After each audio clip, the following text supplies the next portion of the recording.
What's up guys, in today's video we're going to hear from Kate Dahl, who helps international students find jobs in Denmark. Kate is super fun, really nice to speak to, a real firecracker. She's an American in Denmark and I think you're really going to learn a lot from her. Hopefully we'll hear from her again. If you'd like to hear from her again, like and comment on this video. Don't forget to subscribe and enjoy my long range chat with Kate. So, so Kate, tell us why Denmark? Why are you there?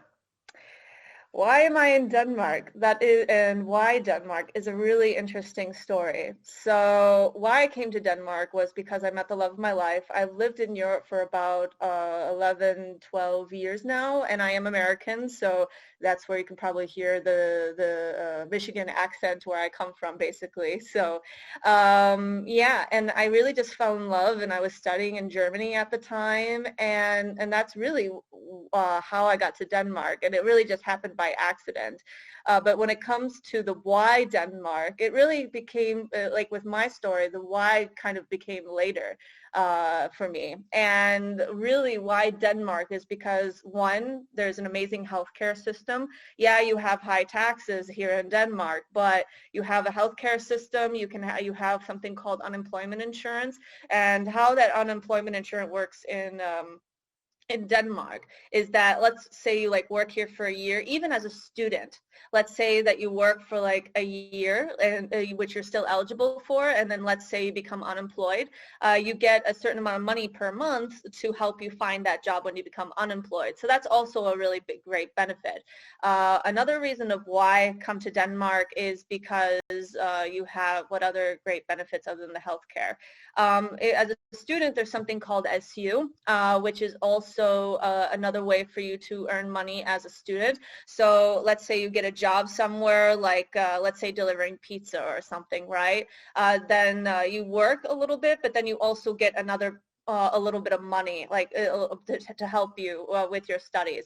So that's more for EU students. But also when it comes to non-EU, like, I mean, yeah, how to say, like, it is a great country. Like, there is a lot of like positive things when it comes to working in Denmark. Like, there's a great work balance life.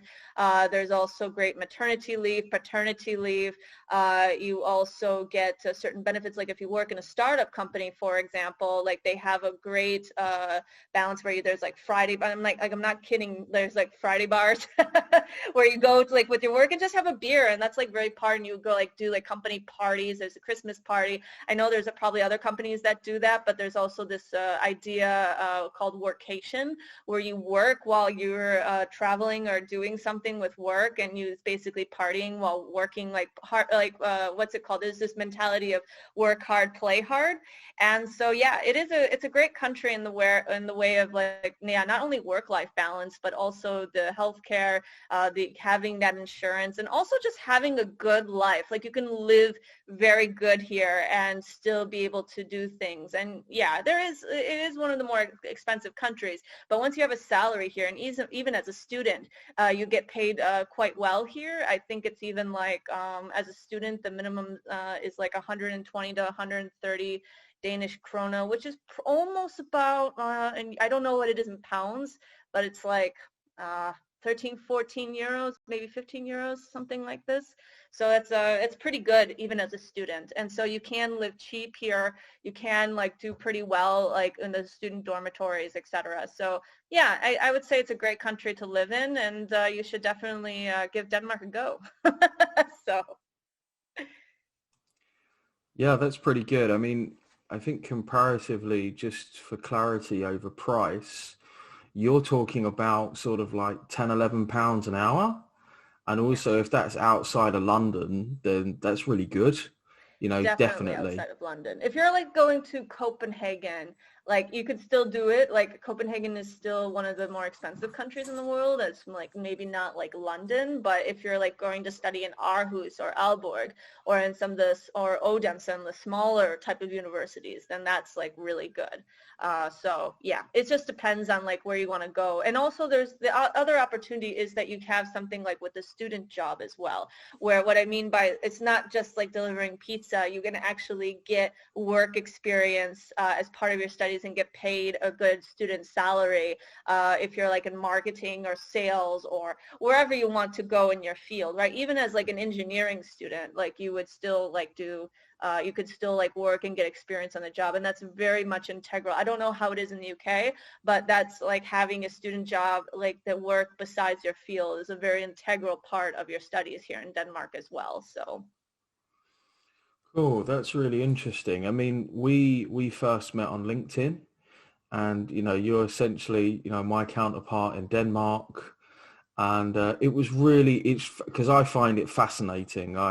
We're both really passionate about helping international students, and I think what would be useful is to sort of, because it's like we're a strange breed, right? There's not many of us. So I'm fascinated to hear about this. So I love it. You fell in love. You come to Denmark. I love that. I'm a sucker for romance. And then you start helping international students. But what's the origin story of that? yeah, the origin story is basically that I knew that when I came to Denmark that I had to reinvent myself completely, absolutely completely 100%, because what I did originally is I did my Master of Arts in European Studies. And if you're going to a city like Aarhus, there would be like absolutely no way that I could really use it. Like all the NGOs are in Copenhagen. So what am I going to do with my life in Denmark, basically. So what I did was I analyzed the market, and this is what I recommend and tell all students as well, is that you shouldn't just think about, okay, you have this degree, and that because you have this degree, you're so set to go towards where you want to go. Sometimes you need to branch out and do something different according to what is in demand of the market, and taking your skills and competences and transferring them over into a new field sometime. Like, for example, if you were a journalist, right, and if you're having a hard time getting a job as a journalist, maybe consider going into content marketing, for example, and take a lot of those skills and competences that you've learned, etc. And that's basically what I did. So what I did is I analyzed the market, saw what there was a need for at the time, and how I analyzed the market was basically like there's something called, and this is very important, so any of the viewers listen very carefully, there's something called the positive list. And what the positive list means is that it's a list of the demand of what the Danish government says of all the fields that are needed, like engineering, nursing, doctors, and it's not just like those like common like jobs, right? It's funny because like a few years ago I saw that they needed priests in Denmark, and it was just like so bizarre, right? Like and also not only that, but like you can just look through like sales, marketing, all these different fields that are needed. And even if you're a non-EU citizen, this is a really great tool to use to find out what is in the market. And the positive list is generally like for those, if you want to get like a sponsorship, meaning that if you're looking for work, and let's say if you're living in, let's say India, for example, and you want to come to Denmark, and if you see this list, then it's just like, it just means that when a company accepts you or says, okay, I'm going to hire you, you basically, you get your visa process faster. And that's how you can use the positive list is just a way to see what is in demand. So it's basically, it comes every 6 months, January 1st and July 1st. So you need to keep yourself updated on that list, but also like look for what is the general like job portals in your field that you're interested in. Like the most common one is jobindex.dk, and you can look for different keywords and know what those keywords are and find those synonyms for those keywords. For example, if you're like in sales, right, or studying sales, I don't know how it is in the UK, but in Denmark you study to be in sales basically. So you can go and find, okay, well, here's sales manager. Okay, what's another keyword for sales manager? Oh yeah, key account manager or international key account manager, for example. So then look for these different job portals and find out, oh, how many jobs are there in this city or in this city or in this city, or different places that you want to go in Denmark. And that's basically what I did when I reinvented myself. So then when I was looking and analyzing not only my skills and competences and what I was able to transfer from my childhood to basically where I was at that point, then I said, okay, I look at this, like I see my skills and competences, and I see what's in demand in the market today, and therefore I really feel that I could be really good in sales. So that's basically how I started and reinvented myself, was that then I went into the startup sales industry for 4.5, 5 years. And then and so basically how I got to where I am today is that I had more than 5 jobs within 4.5 years within sales. And and that was, you can argue, okay, well, is this person really someone who is, I don't know, how to put it? Someone who doesn't know what they're doing in the market. No, and I don't see it that way. It just means that I have a lot more practical experience. So that's what I say is I'm not an HR person. I'm not a recruiter, to be very clear on that, because I think a lot of people misinterpret that I am, and I'm absolutely not. And so basically that's how I got my story to where I am now, is just basically I saw a need, especially for students here in Denmark, because they're just having such a terrible time in getting a job. And then and then I tested my theories and my methods, all methods based on the different ways I've gotten the job, basically from analyzing the job ad to CV, of course, the motivation letter, targeting application, LinkedIn content. I think that's very underestimated. I don't know how it is in the UK, but in Denmark it's still underestimated with LinkedIn content. And another tip I would give just for students out there, that LinkedIn is used more than any other country in the world per person per capita. It is insane. It's like more than 2/3 of the Danish population use LinkedIn and also use it for recruitment. Recruitment is not as popular in the way of like United States or India, for example, but recruitment is still a huge lucrative business. It's like a 3 billion krona business. I don't know how that makes it in pounds, but I mean 3 billion is still a huge number. So it is quite still big here, even in Denmark. So, and also LinkedIn profile that I do, and how to network. And that's another tip I give to students, is that you need to start networking, and you need to know how to network virtually, especially during the COVID, because it's a huge part of getting a job here. I just did a study last year that I'm planning on publishing very soon, in a few months, where how most internationals get jobs in Denmark is through networking, and you need to constantly network and find the right people on LinkedIn. So a very long answer to your question as well about what I do for internationals, and my story, and how I got to where I am today. So yeah. So it's a very long answer. No, I love it. I think, and I wrote a couple of notes there, which was great, because, doing a lot of interviews, and I kind of think, I know that I've done it. But I think with you pointed out some really good things, and some things that I think is kind of, which ties in really well with stuff that we've done, which is, first of all, like, know the market, supply and demand, right? There's what you want, and then there's what there is. And then you talk about stuff from like a sales point of view, and of course, and I've come from a copywriting and a sales background, and we're driven by results. It's not like how many times you picked up the phone.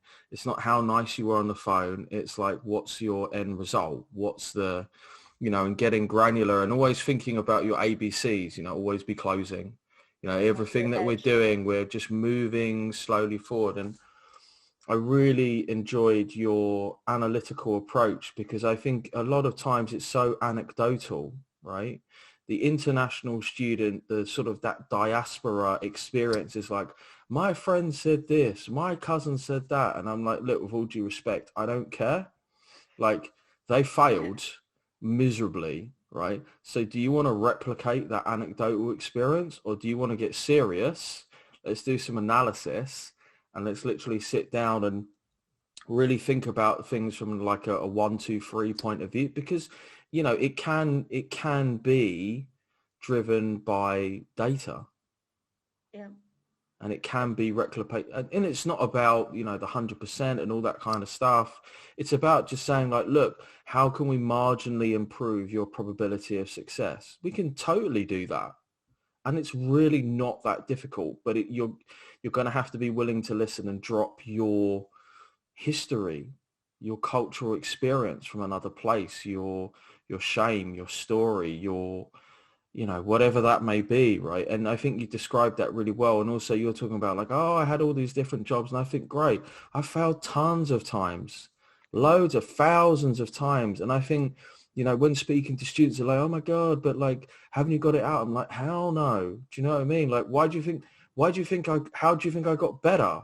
By failing. And I love analogies about sport, about any type of, fluency equals practice, that kind of like, dude, if they're good, then they've been bad. There's no like insta good. Doesn't exist, right? And it's and again, that's about dropping this cultural shame, this identity, and we see it in America, we see it in the UK, we see it in popular culture, when it's just like, oh, you should have your stuff together right now. And it's like, no, this is not the truth. And it's good to show our vulnerability, to show our failures, and say, look, you're going to have to fail, and that's good. Yeah, you're absolutely right. I mean, 100%. That's awesome. I've loved it. You've really you've stoked something in me there. I love that. So, okay, cool. So I'm sitting there, I'm watching you, Kate, and I'm like, Kate's cool. Denmark sounds cool. I totally want a piece of that. I totally want a piece of that Friday bar. So what do I do, right? Say I'm, right now I'm an international student. I'm in the UK. I'm doing a degree, and I'm like, okay, Kate, what's next? How do I come to Denmark? Yeah. So basically, if you are a student in the UK, or if you're a non-EU citizen for that matter, how to come to Denmark is that, for one, you need to find an employer straight off the bat. That's the first thing. And that, whether that be an internship, whether that be, finding a graduate position, whatever that is, you can't just come to Denmark and say, oh, I want to work first being a baker or a cook or a waiter or whatever, and try to get my place here, because that doesn't exist anymore in Denmark. That's gone. That's out of the coop. Bang. You can't do that. So you have to start applying for jobs when you are abroad. That is simply how it is. And especially as a non-EU citizen. If you're an EU citizen, might be a little bit easier for you to do, to say, because then you can go in, but with Brexit and everything, that has changed everything completely now. So how do you get that employer? So basically, you need, like I said earlier, you need to find the right job portals to find, find the potential employers, see and analyze the market, first of all, saying, okay, is this a country that I want to go to, first of all, for one, right? And if it's the right, is this the right country for me to be in, based on the demand. Second thing is that, one, you need to get proper training in how to get a job. So therefore, aka me, come book a session to do that. Learn how to, but otherwise, if not, just learn how to do things in the Danish cultural context. Like, first of all, CV. How doing a CV in Denmark is completely different than how you do it in the UK. Forget how you learn about things in the UK. You need to throw it out and learn how to do things in a Danish cultural context. Let me give you a few tips.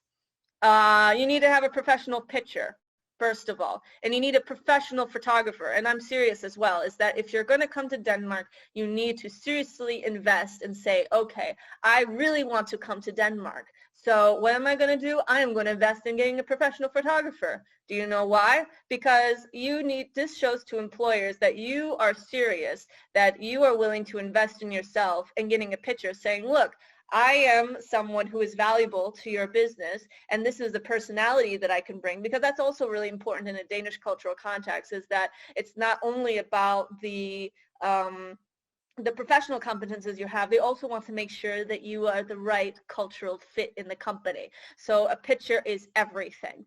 So you need to get that done to show that you are willing to take yourself seriously, and therefore they need to take you seriously because you're willing to take yourself seriously.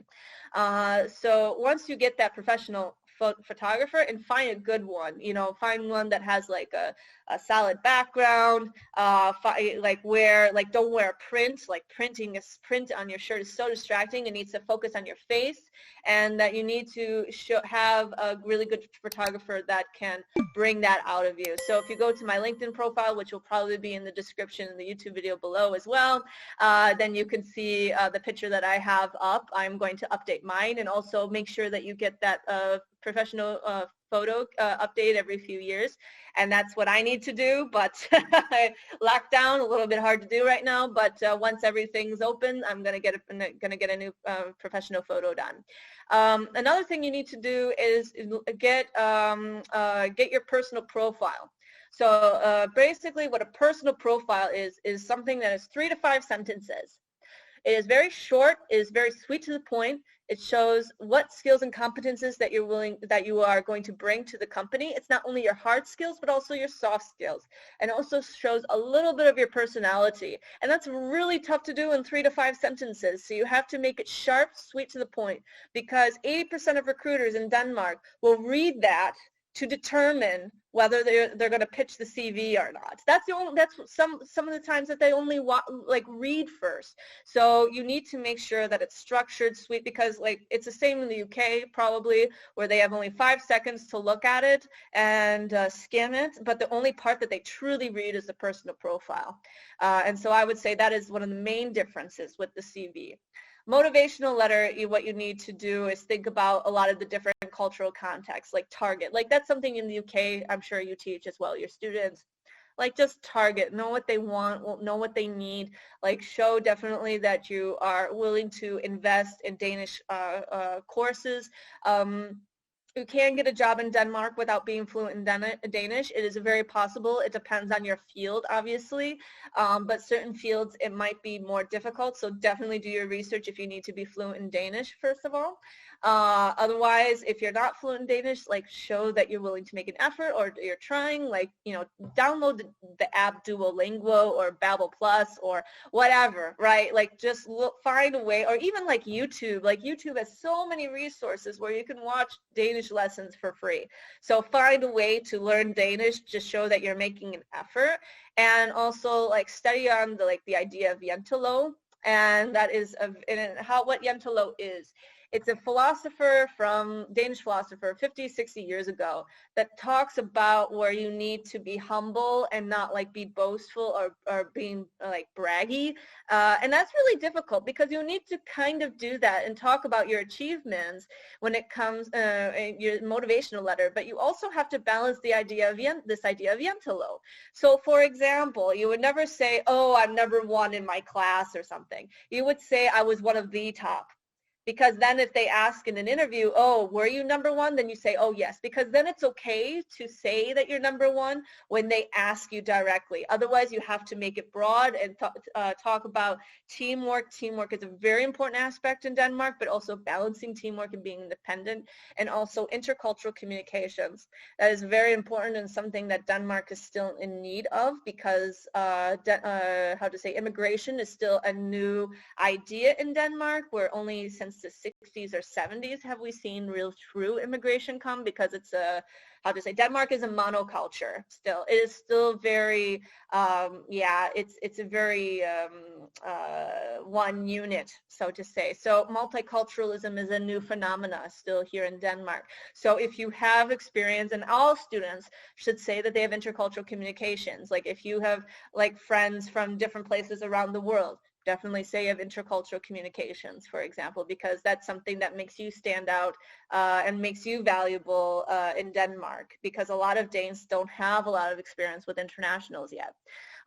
So these are just a few tips of how to get ready for the market and how to to really make the next step. Of course, get your LinkedIn profile ready, different things. Learn how to network, but when it comes to applications and stuff, you just need to you need to do it beforehand, because there's no other way you can get in Denmark otherwise. And if you need to make that investment, because if you don't make that investment to learn Danish, or to to learn how to do things in a Danish cultural context, like there's no way you can get in. It's going to be so difficult if you don't have someone who can help you along the way, or you need to learn how to do it and find resources to do it. And there's not a lot out there. So yeah.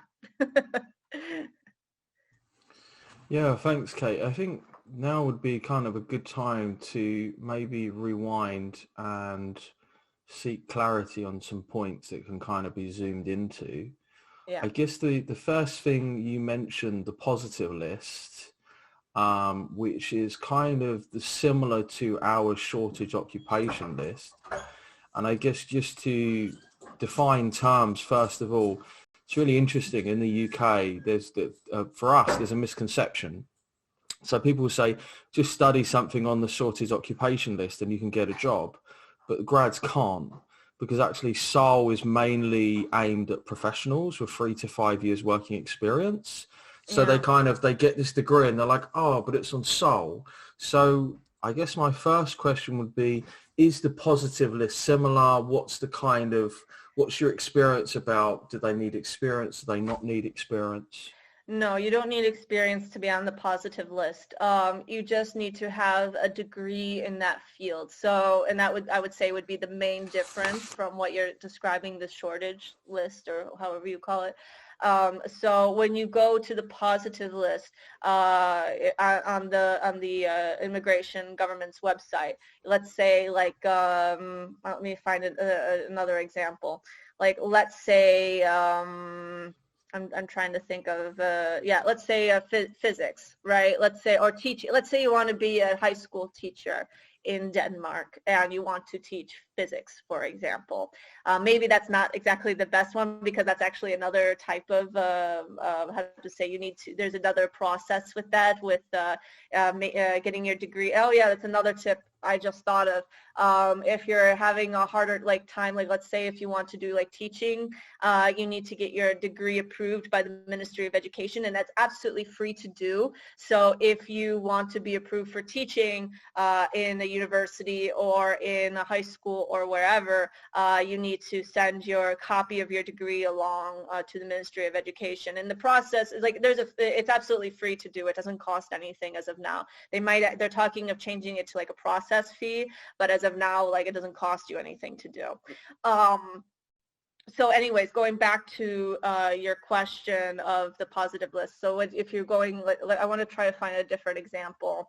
Let's say that you want to work at a bank, for example, and let's say that's on the positive list. Let's say a finance controller, for example. Maybe you need only a bachelor in finance, for example, and it will say the degree that you need to have this degree in order to be on the positive list. So that's also kind of another struggle or issue, is that if, for example, let's say if you want to reinvent yourself, but then let's say if you don't have that degree in what they're looking for, that might be a little bit difficult. But if you have an employer that's willing to pay a certain amount of salary, that's the minimum needed for the positive list, then you're probably going to be fine. It might take a little bit more time to process. The only thing really with the positive list, it just means that these things are in demand and that your visa will be processed faster, and then you have these degrees. So that's really it. You don't need to have 3 to 5 years of experience or anything. They really, Denmark doesn't care. As long as you have the degree in that field, then you have an employer, you're golden. There's no issue with that. No. That's great, thank you. And so another difference that you identified is this need to get an employer prior to coming to the country, which is a new one for me. Actually, it is, I suppose, in some respects, it is similar to getting a green card in the United States. where you're Yeah. sponsored in, and it's kind of, can you speak about this more? Because I think to me this seems quite odd, and sort of the process of going through that. So like I'm just sitting here, I'm going, okay, I want to go and work in Denmark, and then I'm like, oh, but I've got to find somebody, because in the UK, you know, an employer would, because I always say like, look, put your city and your postcode. If you're not in the UK, you're not getting through. You're not going to get through the application tracking system. But is that not the case with employers in Denmark? So they're really going to look at applications wherever they come around the world? That's such a good question, and that's a real, and that's one of, and you're right on the dot on this, because that is what is the huge challenge in Denmark right now, is that a few years ago, and we have to talk a little bit about current history now. A few years ago, there's been a new government that has been put up in place, and it's more, the focus is more being hardcore on immigration. So there's this balance of that they don't want these so-called unwanted immigrants. I won't say what those are, because then we're talking racist terms, but we're going to talk, like, I'm going to just say it out front. Denmark still has, there's still racism in Denmark, and I firmly believe that. So that's another thing that you need to bear in mind in Denmark as well. I'm not saying that it's like, it's more of the hidden racism that happens, and that's also like, if we're talking about like the picture and having that, like, yeah, that's also another challenge in itself as well, when you say that you have a picture as well. So that's also what I tell certain students, is that if you come from like where you have a darker skin tone, then maybe try without the picture, because for example, but then you need to go for like the bigger companies, like go for like Lego, go for Vestas, Grundfos, the multi-billionaire corporations, because those are the ones that have these diversity policies. So they're a lot more open to hire internationals than like smaller, medium-sized businesses. So when it comes, yeah, so really a lot of this has to do with, the new government in place. Like one of the reasons that I came to Denmark was that I was under the old system, where I'm able to come to Denmark with a degree, etc., and be able to look for a job and invent myself, etc. But that system doesn't exist anymore. So that's not helpful to anyone currently. But when it comes to finding that employer and trying to find someone when you're abroad, and the challenges that someone might face is simply, that you simply need to find one when you're abroad. And also there's another cultural difference as well, is that Denmark is also like geolocated focused. And what I mean by that is that, I'm going to say it quite comically, that Danes are kind of like mama's boys. They love their family. They love their region. They might go away to study, like maybe in like another city, but then they're going to come back probably to their hometown, and because that's where they're familiar with, and that's like their comfort zone and their basis. So, and it's the same with recruitment. And another tip I say is that you need to write in the motivation letter that you're willing to relocate.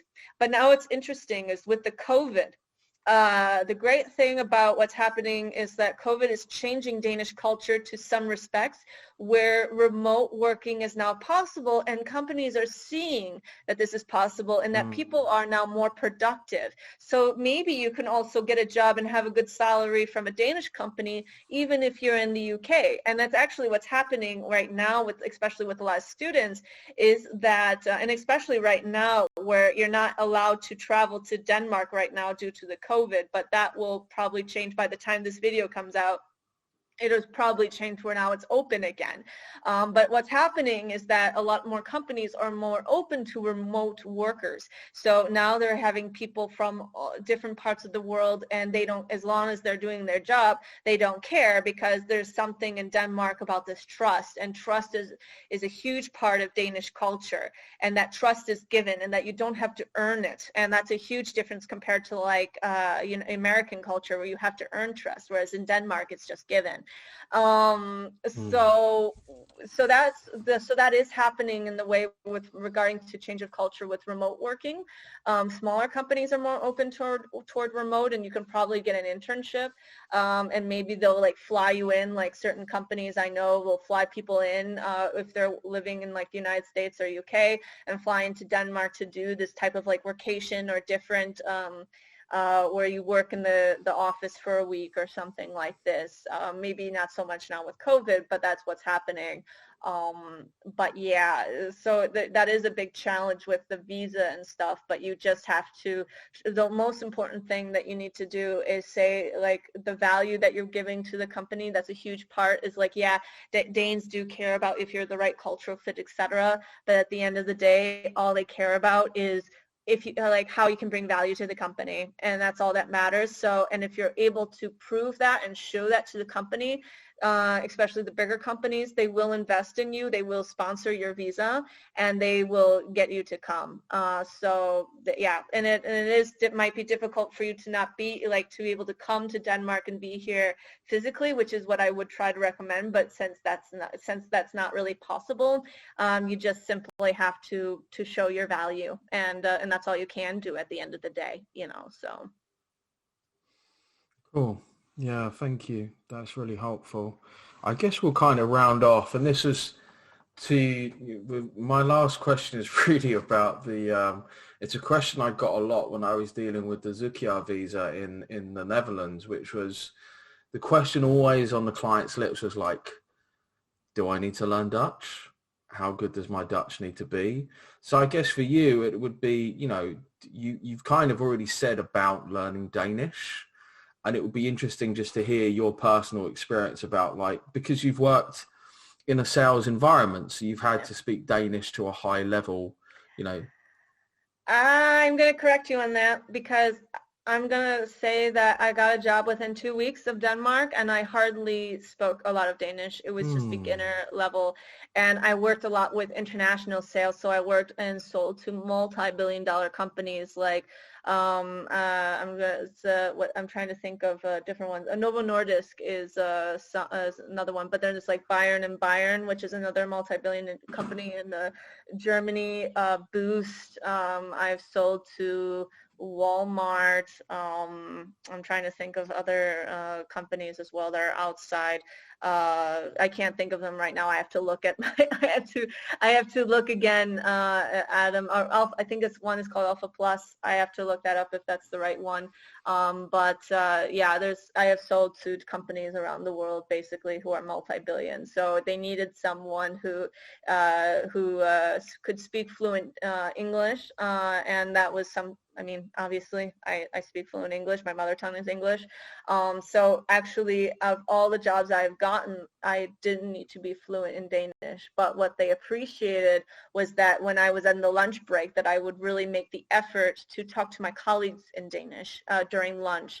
And that was something that they really respected, and that's something that they really liked. So that's what I also encourage anyone, is that with learning Danish, it's more about the integration process. It's not necessarily Mm. about getting the job. It's more about earning the respect of your colleagues, and to be able to fit in, but also to try to, I don't like the word integration. I like it's about having this sense of belonging and to feel belonged, I feel, and it's about being accepted, and that if you're able to speak fluent Danish, it does increase your chances for other opportunities out there in Denmark, where maybe they want someone who's fluent in Danish. But that's another thing as well, is one of the ways how I got a job in Denmark was asking the question, could you please help me understand why speaking fluent Danish is important to you? Because you see what I did there. I'm not attacking anyone when I asked them when I directed why it's important to you. And then I would talk about the value and said, look, I sold to multi-billion-dollar corporations, Lego, Grundfos, like, Lego. I've already mentioned Lego, yeah. So, or Bayern. So basically, I've just said, look, here are the companies I've sold to. And I know that I can bring value because I've increased revenue by this much, because I was the only salesperson in the company. So I said I was one of the the lead generation for that company. And Mm. so I could prove and say, look, I was the only salesperson, so I've increased revenue by this much. I've done this. Like, here are the results that I'm able to give to the company, even though I don't speak fluent Danish. So my question to you is, why is this important for you? Can you help me understand why? And a lot of the times they're like, oh, is that okay, well then just come to the job interview. I'm not kidding. Like, I just sent my LinkedIn profile to them when I asked them this question, and then I just got the job interview. They didn't even ask for my CV or cover letter. They're like, LinkedIn profile is fine. They're like, just come, and well, really at the end of the day, like I said earlier, that's all companies care about is the value that you can bring. So even if that might be a requirement, sometimes you can change their mindset a little bit by thinking, oh, okay, well, sure, no problem. But then, of course, you will get people that say, and of course, from my own experience, they're like, well, you need to speak fluent in Danish because blah, blah, blah, blah, blah. You live in Denmark, blah, blah, blah. Then you're just like, okay, fine. Then hang up the call or don't Mm. write them again or don't bother applying, because we also tend to forget that our time is valuable and that we need to move on and finding different things. Like, why send like that application for where you spend 2-3 hours of it if you're not going to be considered anyway? So it's also important to ask the right questions. Yeah, it's a sales tactic. Like, that's one of the many questions. But you do need to learn some soft sales skills in Denmark. Like, you need, even if you are not good in sales at all, just learn some basic sales like techniques, or learn how to ask the right questions, how to build the relationship with someone on the phone, or how to ask the right questions. Because even in Denmark, I have hardly, like, I would not say that I'm intermediate Danish, even still living here for 5 years. And I have gotten as many jobs as I have, more than 5. So if it's possible for me, it's possible for someone else. It does depend on the field, right? If you're going to be a teacher in Denmark, you probably need to be fluent in Danish. Or if you want to be a nurse or a doctor, probably need to be fluent in Danish. Like, there are certain fields you need to be fluent in. But like for sales, marketing, or engineering, certain fields, like, just do the research on it, and also just do the research on it and see if you need to be fluent in Danish. But a lot of the times you don't need to, you just need to do the research to find out if you need to be fluent or not. So. Brilliant. Thanks, Kate. Where can we find you if we want to Yes. speak to you? www.careerdenmark.dk. Go to my website, so do that. Also on my LinkedIn profile, it's going to be in the description below. And where else? Or just simply write me an email, info@careerdenmark.dk. If you want to say, hey, I want to learn some job search, I want to learn about how to get a job in Denmark, make an appointment with me, and we take it from there. So, brilliant. That's brilliant. Kate, thank you so much. Yes, thank you, Michael. Bye-bye. Bye.